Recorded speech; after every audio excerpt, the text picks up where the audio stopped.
Hello, this video shows how it's highly possible that Hurricane Lorenzo was targeted to hit Ireland. Lorenzo formed down in the Caribbean, and 10 days later it makes a straight line path and hits Ireland. Here you can see it forming down in the Atlantic, and it was a Category 4, past the Azore Islands, brought 100-mile-an-hour winds. And when it was down here, very powerful, it was not being steered.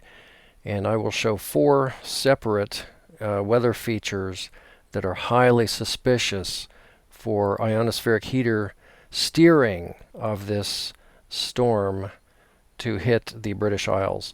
So first, a real quick view of the sea level wind pattern as it goes north across the Atlantic. And then I'll show how it was actually done, if it was man-made, man-made steering, which, I think it probably was, but I don't have proof positive. So that was October 1st. This is October 2nd. You can see this strange. So this is one of the features that I find odd. Another linear dead zone at sea level, suggestive of something which personally I don't understand. So 9 p.m. October 2nd, this is the wind pattern at the surface.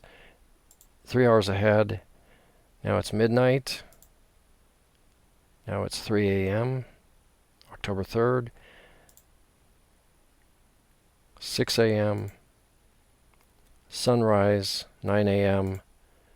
And notice how the storm is actually going to miss the British Isles. It's scooting off to the north, and then they turn on the ionospheric heater, which I'll show in the jet stream here in a minute.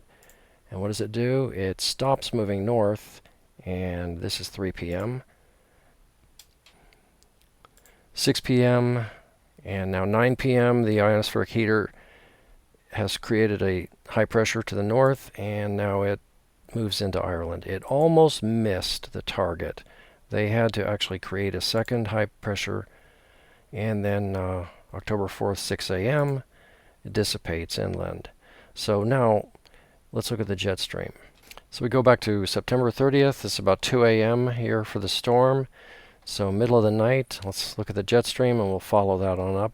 So before they begin steering this, remember, we're going to need a high pressure here, and basically this low pressure here cannot be created by ionospheric heaters.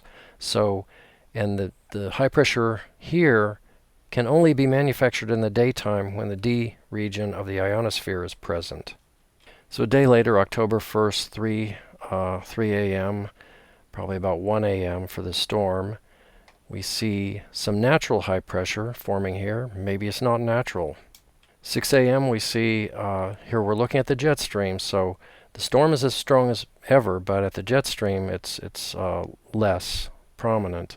But we see this high pressure here deepening. So as the sun rises, so now 9 a.m., and notice how this high pressure is actually tracking parallel with the storm. They're both moving towards Ireland, and this is acting as a sheepdog, herding this flock of sheep.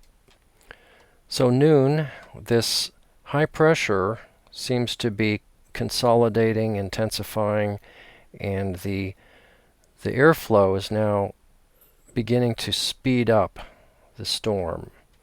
October 1st, 3 in the afternoon, more of the same. 6 p.m., we have the storm really beginning to accelerate, and here's the Azores, which really got clobbered at this point. 9 p.m., the sun has just set. Our high pressure may be getting a little bit disorganized. So midnight, October 2nd, the high pressure is actually pulling ahead of the storm, which is here. And they don't want that because you can't steer it properly. 3 a.m., 6 a.m., probably about an hour or so before daybreak.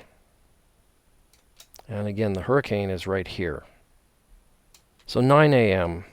This is what I really want to show. One of the things.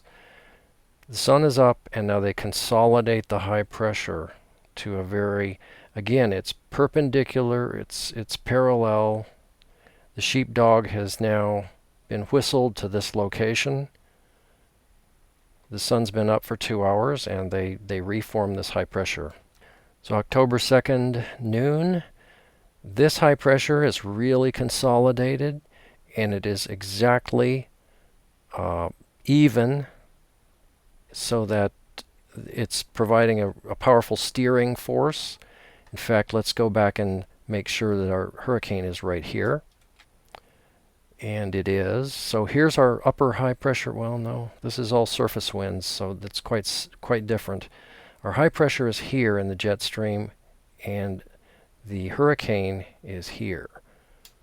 So 3 p.m. they're holding this high pressure in one location, while the storm is gradually pushed towards Ireland. October 2nd, 6 p.m., it stayed stationary and very deep, concentrated high pressure. Meanwhile, the storm has been moving steadily. So at 6 p.m., it has stayed stationary in one spot, but at 9 p.m., so the sun is just now set. It has not fallen apart yet. Now, midnight, we see it starting to fall apart, and it actually moves into Africa. So at 3 a.m., they're not able to hold it in position anymore, and it starts to sort of come apart. So 6 a.m., it's really coming apart. It's moving into Africa. Basically, it's done its job, but they cannot rebuild it right now because there's no ionosphere because of the darkness. But let's have a look and see where the hurricane is now. So this high pressure here is now no longer in a position to control anything because it has shot way up the coast here. So we'll just step through. At 6 a.m. October 3rd, this really shows a limitation of the weapon potential, because here the storm is right here. So the storm is getting close to the target, but they don't have any high pressures anywhere to steer it with. So at 9 a.m. you can see that the only place where they could build a high pressure would be right this area off of the north coast of Ireland. So by noon, it looks like the hurricane is actually going to scoot off straight towards Iceland and miss the target entirely. So what are they going to do? They're going to create a new high pressure, another daytime high pressure. And this is noon, so they are able to actually take advantage of this natural tendency right here, where there is some natural high pressure building. And by 3 p.m. we see a strong high pressure building between Scotland and Iceland. And what does that do to the hurricane?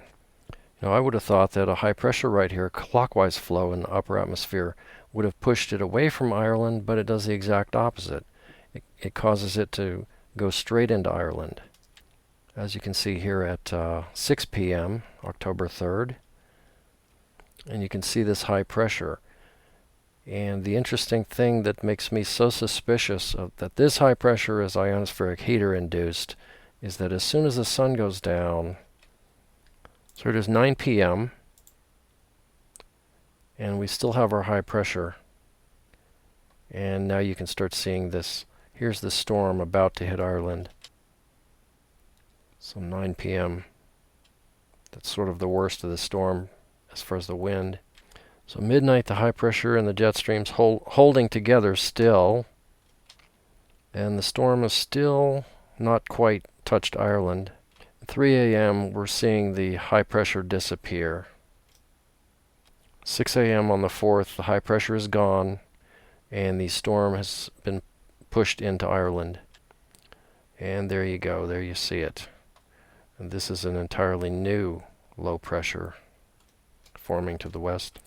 By 9 a.m. the next morning, the high pressure that pushed it into Ireland is completely gone. So basically, that hurricane would have totally missed the UK except for the popping up of this mystery high pressure. And then once the storm is over land, it weakens very quickly. And I just watched BBC World News. They didn't even mention a word about it. So evidently it was a non-event. So to recap the oddities, we had a high pressure form on this side of the storm that strengthened in the daytime and fell apart at night. And it was a high pressure that was positioned to stay abreast of the storm and act as a shepherd dog to drive it. So that's a couple of oddities. And then this surface void seems to have been sort of the counterbalance to the high pressure. I'm not quite sure if I understand this. This is actually a linear low pressure, so there is some rising air there.